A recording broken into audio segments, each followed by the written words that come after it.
আসসালামু আলাইকুম। আমন্ত্রণ জাগো টিভি নিউজে, সঙ্গে আছে আমি আফরিন সুমনা। শুরুতে জানিয়ে দিচ্ছি সংবাদ শিরোনাম। ইরানে বাড়ি বাড়ি তল্লাশিতে মিলল মার্কিন অস্ত্র ও বিস্ফোরক। ইরানে হামলা হলে জবাব দেবে ইরাকের সশস্ত্র গোষ্ঠী কাতাইব হিজবুল্লাহ। ইরানে নিহতের সংখ্যা 12,000-এর বেশি, ইসরায়েলি পত্রিকা জেরুজালেম পোস্টের মিথ্যা প্রোপাগান্ডা। যুদ্ধের জন্য প্রস্তুত ইরান, যুক্তরাষ্ট্র চাইলে যাচাই করে দেখতে পারে, পররাষ্ট্রমন্ত্রী আব্বাস আরাকচি। ইরানে চলমান বিক্ষোভে নিহত 2000, বার্তা সংস্থা রয়টার্সের উদ্দেশ্যমূলক প্রতিবেদন। ইরানে ক্ষেপণাস্ত্র ও যুদ্ধ বিমান হামলার কথা ভাবছে যুক্তরাষ্ট্র।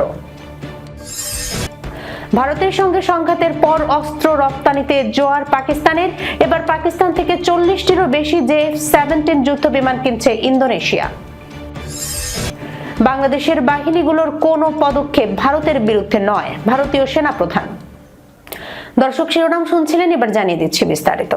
ইরানে বাড়ি বাড়ি তল্লাশিতে মিলল মার্কিন অস্ত্র ও বিস্ফোরক। ইরানের গোয়েন্দা সংস্থা দাবি করেছে, দেশটির বিভিন্ন এলাকায় কয়েকটি বাড়ি থেকে যুক্তরাষ্ট্রের তৈরি অস্ত্র ও বিস্ফোরক সরঞ্জাম উদ্ধার করা হয়েছে।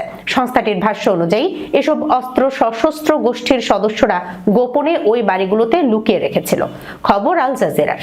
রাষ্ট্রীয় গোয়েন্দা কর্মকর্তারা জানান, সম্প্রতি অভিযানে উদ্ধার করা সরঞ্জামের মধ্যে আগ্নেয়াস্ত্র ও বিস্ফোরক ডিভাইস রয়েছে, যা বিক্ষোভের নামে সহিংস কর্মকাণ্ডে ব্যবহারের উদ্দেশ্যে মজুত করা হয়েছিল বলেই তাদের ধারণা। এর আগে ইরানের পররাষ্ট্রমন্ত্রী আব্বাস আরাকচি বলেন, বিক্ষোভকারীদের নির্দেশনা দিতে বিদেশ থেকে দেয়া কলের অডিও রেকর্ডিং সরকারের হাতে রয়েছে। তার দাবি, এসব কণ্ঠস্বর দেশের বাইরে থেকে আন্দোলনকারীদের উস্কানি ও দিক নির্দেশনা দিচ্ছিল। ইরানে চলমান সরকার বিরোধী বিক্ষোভের প্রেক্ষাপটে এসব দাবি সামনে এলো। নিরাপত্তা পরিস্থিতি ঘিরে এরই মধ্যে দেশটির কর্তৃপক্ষ বিদেশি হস্তক্ষেপের অভিযোগ করে আসছে। অন্যদিকে মার্কিন হামলার আশঙ্কাও বাড়ছে। তবে ইরানি ক্ষমতাসীনরা পাল্টা হুমকি দিয়ে বলেছে, যে কোনো ধরনের বিদেশি আক্রমণ রুখে দিতে তারা প্রস্তুত। ইরানে যুক্তরাষ্ট্র হামলা চালালে তার জবাব দেয়া হবে বলে হুঁশিয়ারি দিয়েছে ইরাক ভিত্তিক সশস্ত্র গোষ্ঠী কাতাইব হিজবুল্লাহ। সোমবার এক বিবৃতিতে সংগঠনটির মহাসচিব আবু হুসেইন আল হামিদাভি বলেন, যুক্তরাষ্ট্র যদি ইরানের বিরুদ্ধে যুদ্ধ শুরু করে তাহলে তারা ইরানি জনগণের পাশে দাঁড়াবে। তিনি বলেন, এই অঞ্চলে এখন সত্য ও মিথ্যার শক্তির মধ্যে নতুন সংঘাত শুরু হয়েছে। যুক্তরাষ্ট্রকে তিনি এই সংঘাতের নেতৃত্ব দানকারী শক্তি হিসেবে উল্লেখ করেন। আল হামিদাভির দাবি, ইরানের বিরুদ্ধে যুদ্ধ শুরু করা যুক্তরাষ্ট্রের জন্য সহজ হবে না। এতে ওয়াশিংটনকে বড় মূল্য দিতে হবে। তিনি আরো বলেন, যে কোনো পরিস্থিতিতে কাতাইব হিজবুল্লাহ ইরান ও এর জনগণের পাশে থাকবে। উল্লেখ্য, কাতাইব হিজবুল্লাহকে 2009 সালে যুক্তরাষ্ট্র সন্ত্রাসী সংগঠন হিসেবে তালিকাভুক্ত করে। সংগঠনটি ইরাকে ইরান ঘনিষ্ঠ শক্তিশালী গোষ্ঠীগুলোর একটি। এর আগে যুক্তরাষ্ট্র অভিযোগ করে, ইরানের চলমান বিক্ষোভ দমনে লেবাননের হিজবুল্লাহ ও ইরাকের সশস্ত্র গোষ্ঠীগুলোকে ব্যবহার করছে তেহরান। ইরানে নিহতের সংখ্যা 12,000-এর বেশি, ইসরায়েলি পত্রিকা জেরুজালেম পোস্টের মিথ্যা প্রোপাগান্ডা। ওই মিথ্যা প্রতিবেদনে বলা হয়েছে, ইরানে চলমান বিক্ষোভ দমনে নিরাপত্তা বাহিনীর অভিযানে 12,000-এর বেশি মানুষ নিহত হয়েছে বলে দাবি করেছে জেরুজালেম পোস্ট। সংবাদ মাধ্যম ইরান ইন্টারন্যাশনালের বরাত দিয়ে তারা এই দাবি করে। মঙ্গলবার প্রকাশিত এক প্রতিবেদনে তারা জানিয়েছে, এই হত্যাকাণ্ডের বড় অংশই ঘটেছে বৃহস্পতিবার ও শুক্রবার, মাত্র 2 রাতের মধ্যে। ঘটনাটিকে দেশটির সমসাময়িক ইতিহাসের সবচেয়ে বড় হত্যাকাণ্ড হিসেবে বর্ণনা করা হয়েছে। তবে এসব সংখ্যা এখনো আনুষ্ঠানিকভাবে নিশ্চিত করা হয়নি। যুক্তরাষ্ট্র ভিত্তিক মানবাধিকার সংগঠন HRANA জানিয়েছে, গত মাসে বিক্ষোভ শুরু হওয়ার পর থেকে এখন পর্যন্ত 646 জনের মৃত্যুর তথ্য তারা নিশ্চিত করতে পেরেছে। ইরান ইন্টারন্যাশনালে বরাত দিয়ে জেরুজালেম পোস্ট জানিয়েছে, তাদের এই হিসাবের সূত্রের মধ্যে রয়েছে সুপ্রিম ন্যাশনাল সিকিউরিটি কাউন্সিলের ঘনিষ্ঠ ব্যক্তিরা, প্রেসিডেন্টের দপ্তরের 2টি সূত্র এবং মাশহাদ, কেরমানশাহ ও ইসফাহানে কর্মরত ইসলামী বিপ্লবী গার্ড বাহিনীর সদস্যরা। এছাড়া প্রত্যক্ষদর্শী, নিহতদের পরিবারের সদস্য, মাঠ পর্যায়ের প্রতিবেদন, চিকিৎসা কেন্দ্রের তথ্য এবং বিভিন্ন শহরের চিকিৎসক ও নার্সদের বিবরণ থেকেও তথ্য সংগ্রহ করা হয়েছে। HRANA জানায়, রোববার পর্যন্ত নিশ্চিত হওয়া 646 নিহতের মধ্যে 505 জন সক্রিয় বিক্ষোভকারী, যাদের মধ্যে 9 জন শিশু রয়েছে। এছাড়া 133 জন সামরিক ও আইন শৃঙ্খলা বাহিনীর সদস্য, একজন কৌশলী এবং 7 জন বিক্ষোভে অংশ না নেওয়া বেসামরিক নাগরিক নিহত হয়েছেন। আরো 579 জনের মৃত্যুর খবর যাচাইয়ের আওতায় রয়েছে। সংগঠনটির তথ্য মতে বিক্ষোভ শুরুর পর থেকে অন্তত 10,721 জনকে আটক করা হয়েছে। সরকারি বা সরকারপন্থী গণমাধ্যমে আটক ব্যক্তিদের 97টি জোরপূর্বক স্বীকারোক্তির ঘটনা প্রকাশ করা হয়েছে বলেও জানানো হয়। যুদ্ধের জন্য প্রস্তুত ইরান, যুক্তরাষ্ট্র চাইলে যাচাই করে দেখতে পারে। পররাষ্ট্রমন্ত্রী আব্বাস আরাকচি। ইরানের পররাষ্ট্রমন্ত্রী আব্বাস আরাকচি যুক্তরাষ্ট্রকে সতর্ক করে বলেছেন, তার দেশ যুক্তরাষ্ট্রের সঙ্গে যুদ্ধের জন্য প্রস্তুত, চাইলে ওয়াশিংটন যাচাই করে দেখতে পারে, তবে ইরান আলোচনার জন্য উন্মুক্ত। যুক্তরাষ্ট্রের প্রেসিডেন্ট ডোনাল্ড ট্রাম্প ইরানে চলমান বিক্ষোভ দমনে জবাবে সামরিক পদক্ষেপ নেওয়ার হুমকি দেওয়ার পর এই মন্তব্য করলেন আরাকচি। আল জাজিরা আরবিকে দেয়া একান্ত সাক্ষাৎকারে আরাকচি বলেন, চলমান অস্থিরতার মধ্যেও যুক্তরাষ্ট্রের সঙ্গে যোগাযোগের চ্যানেল খোলা রয়েছে, তবে তিনি জোর দিয়ে বলেন তার দেশ সব বিকল্পের জন্য প্রস্তুত এবং দাবি করেন গত বছরের 12 দিনের যুদ্ধের তুলনায় এখন ইরানের ব্যাপক ও বিস্তৃত সামরিক প্রস্তুতি রয়েছে। ট্রাম্পের মন্তব্যের পর এই বক্তব্য এলো ইরানের তরফ থেকে। ইরান জুড়ে বিক্ষোভ শুরু হয় অর্থনৈতিক সংকটকে কেন্দ্র করে, যা পরে আরো বিস্তৃতভাবে কাঠামোগত পরিবর্তনের দাবিতে রূপ নেয়। এসব বিক্ষোভ দমনে সরকারের পদক্ষেপের কারণে ইরানের বিরুদ্ধে কঠোর বিকল্প বিবেচনার কথা বলেন মার্কিন প্রেসিডেন্ট, যার মধ্যে সম্ভাব্য সামরিক পদক্ষেপও রয়েছে। ট্রাম্প বলেন, ইরানের পারমাণবিক কর্মসূচি নিয়ে আলোচনার জন্য তেহরানের সঙ্গে একটি বৈঠকের ব্যবস্থা করা হচ্ছে, কিন্তু বৈঠকের আগেই যা ঘটছে তার কারণে আমাদের হয়তো পদক্ষেপ নিতে হতে পারে। এর জবাবে আরাকচি বলেন, ওয়াশিংটন যদি সামরিক বিকল্প দিয়ে ইরানকে যাচাই করে দেখতে চায়, যা তারা আগেও করেছে, আমরা তার জন্য প্রস্তুত। একই সঙ্গে তিনি আশা প্রকাশ করেন যুক্তরাষ্ট্র যুদ্ধবিমান বিকল্প হিসেবে সংলাপই বেছে নেবে। তিনি সতর্ক করে বলেন, কিছু পক্ষ ওয়াশিংটনকে যুদ্ধে জড়াতে চায় যাতে ইসরায়েলের স্বার্থ রক্ষা হয়। ইরানে গত 2 সপ্তাহ ধরে চলা দেশব্যাপী বিক্ষোভে অন্তত 2000 মানুষ নিহত হয়েছেন। নিহত ব্যক্তিদের মধ্যে বিক্ষোভকারী এবং নিরাপত্তা বাহিনীর সদস্য উভয়ই রয়েছেন। মঙ্গলবার ইরানের একজন কর্মকর্তা প্রথমবারের মতো এই বিপুল সংখ্যক মানুষের প্রাণহানির বিষয়টি স্বীকার করেছেন।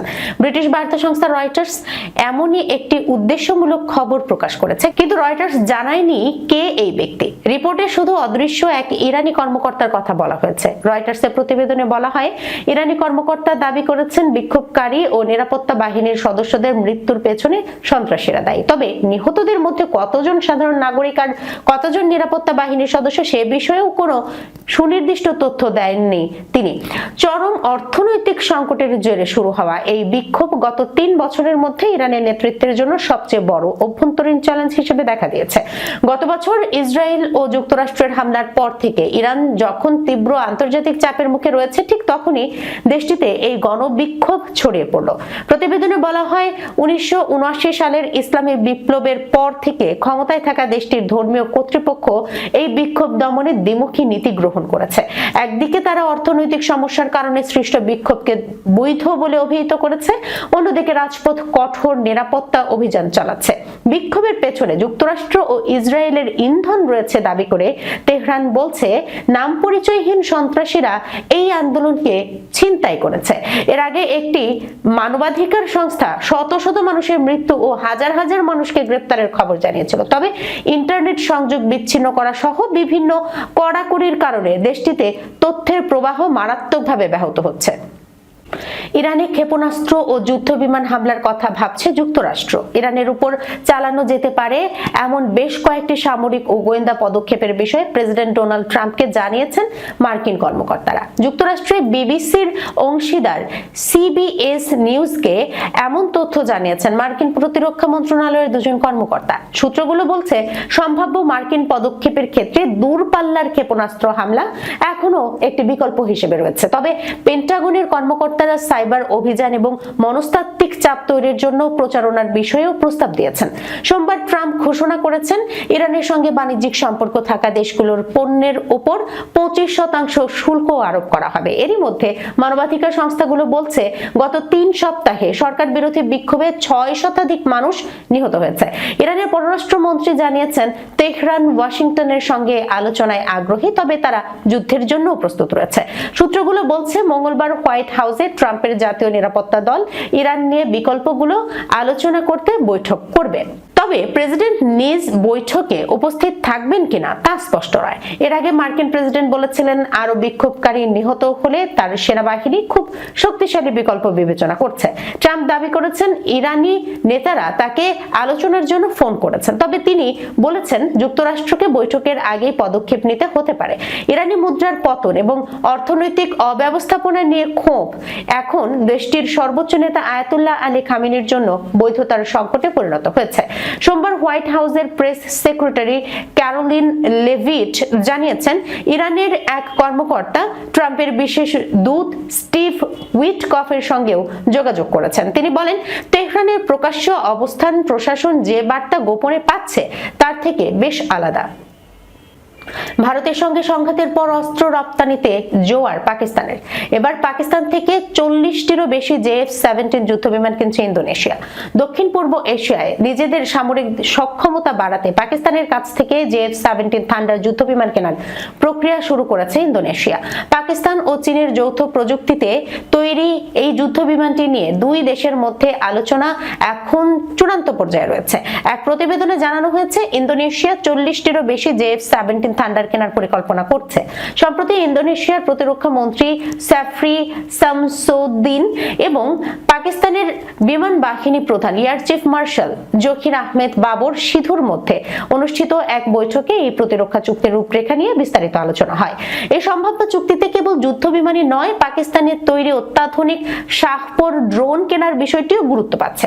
নজরদারি এবং সরাসরি হামলা চালাতে সক্ষম এই ড্রোনগুলো ইন্দোনেশিয়ার আকাশসীমা রক্ষায় শক্তিশালী ভূমিকা রাখবে বলে আশা করা হচ্ছে। আজারবাইজান ও লিবিয়ার সঙ্গে সফল চুক্তির পর আন্তর্জাতিক বাজারে পাকিস্তানের এই যুদ্ধ বিমানের চাহিদা এখন ক্রমবর্ধমান। একই সময়ে বাংলাদেশের সঙ্গেও প্রতিরক্ষা খাতে বড় ধরনের সহযোগিতার পথে হাঁটছে পাকিস্তান। 2024 সালের রাজনৈতিক পরিবর্তনের পর দুই দেশের মধ্যে সামরিক যোগাযোগ বৃদ্ধি পেয়েছে। বাংলাদেশের কাছে JF-17 থান্ডার ও সুপার মুশাক প্রশিক্ষণ বিমান বিক্রির বিষয়েও ফলপ্রসূ আলোচনা চলছে।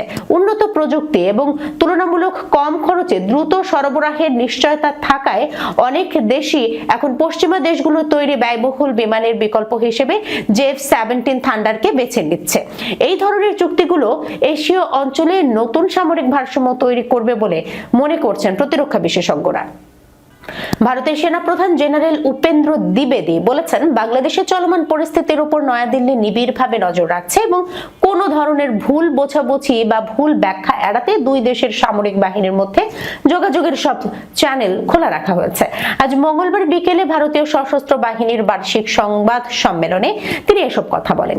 বাংলাদেশের সঙ্গে ভারতের সীমান্ত পরিস্থিতি নিয়ে জেনারেল দ্বিবেদী বলেন ঢাকায় কোন ধরনের সরকার দায়িত্বে রয়েছে তার উপরই ভারতের তাৎক্ষণিক প্রতিক্রিয়া নির্ভর করবে। উপেন্দ্র দ্বিবেদী বলেন প্রথমত আমাদের জন্য এটা বোঝা জরুরি যে বাংলাদেশে কি ধরনের সরকার রয়েছে।